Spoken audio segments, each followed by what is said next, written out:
സ്വസ്ഥമായിട്ട് ഉറങ്ങാൻ കഴിഞ്ഞിട്ടില്ല. പല രാത്രി ഞാൻ അവനെ പേടിച്ചുറങ്ങേണ്ട ഒരു സംഭവമാണ് എനിക്ക് ഉണ്ടായിട്ടുള്ളത്. എനിക്ക് പേടിയായിരുന്നു. പിന്നെ എന്റെ മോനെ എനിക്കൊരു പേടിയായിരുന്നു. എനിക്ക് താങ്ങായിട്ട് തണലായിട്ട് നിൽക്കേണ്ട അവനിൽ നിന്ന് എനിക്ക് പലതും സഹിക്കേണ്ടി വന്നിട്ടുണ്ട്. അതെല്ലാം എനിക്കിവിടെ പറയാൻ കഴിയൂല. ഞാനൊരു ഉമ്മയല്ലേ.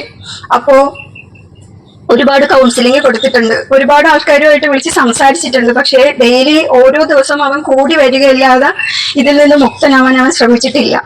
അപ്പം ഇതുവഴിയാണല്ലോ ഇപ്പൊ നമുക്ക് ഉമ്മയെ പെങ്ങന്മാരെ തിരിച്ചറിഞ്ഞൂടാ, അമ്മയെ തിരിച്ചറിഞ്ഞൂടാ. സമൂഹത്തിൽ കൊലപാതകം, പീഡനം ഒക്കെ നടക്കുന്നത് ഈ ഒരു ഇങ്ങനെയുള്ള അമ്മയെ തിരിച്ചറിയില്ല എന്ന് പറയുന്നത് ശരിക്കും ഒരു അനുഭവം ഉണ്ടായിട്ടുണ്ട്.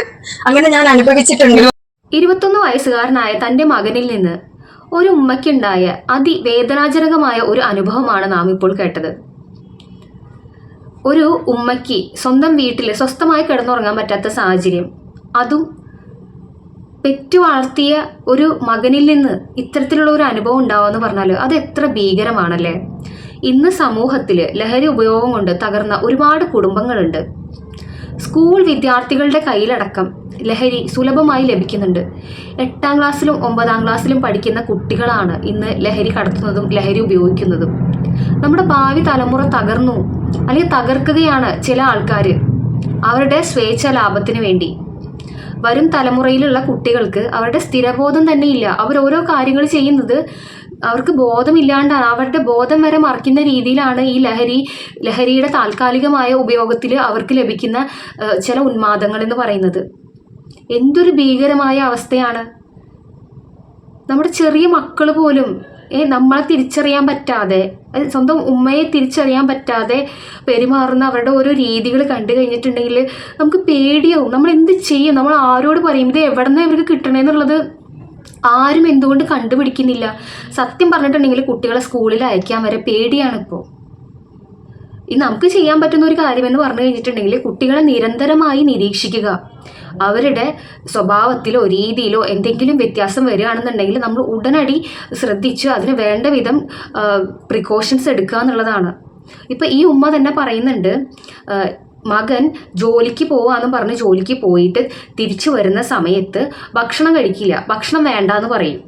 കാരണം നമ്മൾക്ക് ഭക്ഷണം മക്കൾക്ക് കൊടുക്കുമ്പോൾ നമ്മൾ അവരുടെ അടുത്ത് പോയി ഇന്ന് സംസാരിക്കും, കാര്യങ്ങളൊക്കെ ചെയ്യുമല്ലോ. അപ്പോൾ നമുക്ക് പെട്ടെന്ന് മനസ്സിലാവും ഇവരുടെ പെരുമാറ്റ രീതിയിൽ അല്ലെങ്കിൽ ഇവരുടെ ശരീരത്തിന് എന്തെങ്കിലും സ്മെല്ലൊക്കെ വരുന്നുണ്ടെങ്കിൽ നമ്മളത് തിരിച്ചറിയുമല്ലോ. പിന്നെ ഇവർ ഈ ലഹരി ഉപയോഗിക്കുമ്പോൾ ഇവർക്ക് വിശപ്പില്ല, ദാഹമില്ല, ഒന്നുമില്ല. അങ്ങനെ സ്വന്തം ശരീരം തന്നെ നഷ്ടപ്പെടുകയാണ്. അപ്പോൾ ഇവർ ലഹരി ഉപയോഗിച്ചിട്ട് വരുമ്പോൾ ഇവർക്ക് ഇവരുടെ ചുറ്റുവട്ടത്ത് ആരുടെയും സാമീപ്യം ഇവർ ആഗ്രഹിക്കുന്നില്ല എന്നുള്ളതാണ്. അപ്പോൾ പെട്ടെന്ന് വീട്ടിലേക്ക് വന്നിട്ട് കയറി കിടന്ന് ഉറങ്ങുകയാണ് ചെയ്യുക.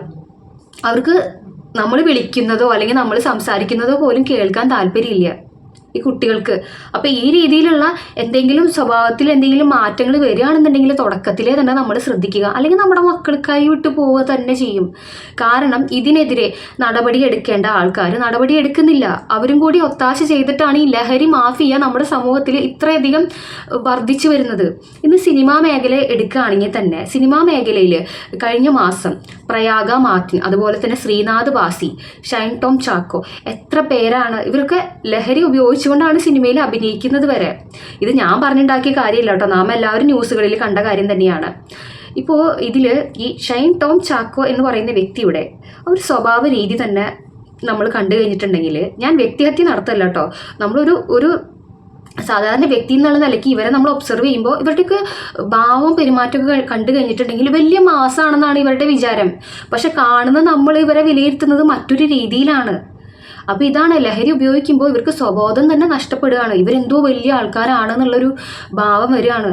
അപ്പം അങ്ങനെയുള്ളൊരു സമൂഹം ഇനി ഭാവിയിലേക്ക് വളർന്നു വരുമ്പോൾ എന്താവും ഭാവിയിൽ നടക്കാൻ പോകുന്നത് ഒന്ന് ആലോചിച്ച് നോക്കിയാൽ. പരസ്പരം വെട്ടും കുത്തും അങ്ങനെ നമ്മുടെ കുട്ടികൾ മാറി നമ്മുടെ തലമുറ തന്നെ നശിക്കുകയാണ്. നമുക്കെതിരെ ഈ ലഹരി പദാർത്ഥങ്ങൾക്കെതിരെ ഓരോ മാതാപിതാക്കളും ശക്തമായി തന്നെ പ്രതികരിക്കണം. കാരണം ഇന്ന് നമ്മുടെ അയൽവക്കത്തെ വീട്ടിലാണ് ഈ ഒരു സംഭവം നടന്നതെന്നുണ്ടെങ്കിൽ അത് വളരെ പെട്ടെന്ന് തന്നെ നമ്മുടെ കുടുംബത്തിലും എത്തും. കാരണം അത്ര വേഗത്തിലാണ് ഈ ലഹരി മാഫിയ സമൂഹത്തിൽ പടർന്ന് പന്തലിക്കുന്നത്. നമ്മൾ ഓരോരുത്തരും വളരെ ശ്രദ്ധാപൂർവ്വം നമ്മുടെ കുട്ടികളെ നിരീക്ഷിച്ച് വളർത്തിയിട്ടില്ല എന്നുണ്ടെങ്കിൽ നഷ്ടപ്പെട്ടു പോകും. നമ്മുടെ പ്രതീക്ഷകളൊക്കെ നഷ്ടപ്പെട്ടു പോകും ഈ ഉമ്മയ്ക്ക് സംഭവിച്ചതുപോലെ. എവിടെ ജീവിച്ചിരുന്നാലും നന്നായിരിക്കുക, ലഹരിയിൽ നിന്നൊക്കെ മാറി ചിന്തിക്കുക. എവിടെ ഇരുന്നാലും എന്റെ തോന്നുണ്ടാവും, എനിക്ക് നിന്നെ ഒരിക്കലും നന്നാക്കാൻ പറ്റൂല. എത്ര സമൂഹം പുച്ഛിച്ചാലും ഞാൻ നിന്റെ ഉമ്മയാണ്. എല്ലാം മതിയാക്കി നല്ലൊരു മനുഷ്യനായിട്ട് വരുന്ന പ്രതീക്ഷയോടെ ഞാൻ കാത്തിരിക്കും. ഇൻഷാ അല്ലാഹ്.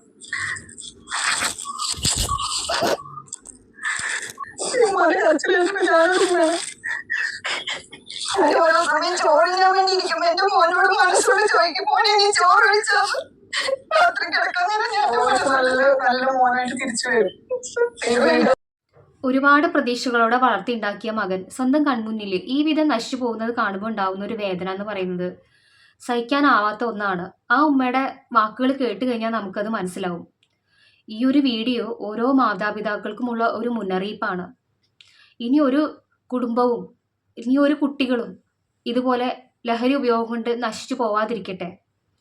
ഈ ഉമ്മയ്ക്ക് ഭാവിയിൽ താങ്ങും തണലുമായി നിൽക്കേണ്ട ആ ഒരു മകൻ ഈ രീതിയിൽ നശിച്ചു പോയത് കണ്ടപ്പോൾ ആ ഉമ്മയ്ക്കുണ്ടായ വേദനയും ഇനി ഒരു കുടുംബവും ഈ രീതിയിൽ തകരാതിരിക്കാൻ വേണ്ടിയിട്ടാണ് ആ ഉമ്മ സ്വന്തം അനുഭവം സമൂഹ മാധ്യമങ്ങളിലൂടെ ഇതുപോലെ പ്രചരിപ്പിച്ചത്.